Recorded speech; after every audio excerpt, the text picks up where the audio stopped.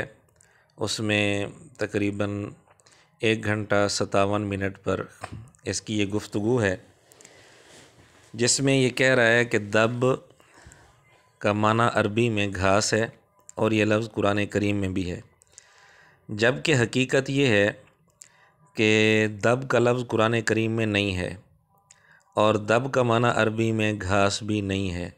ये दोनों बातें ही इसकी बिल्कुल गलत हैं और जहालत पर मबनी हैं।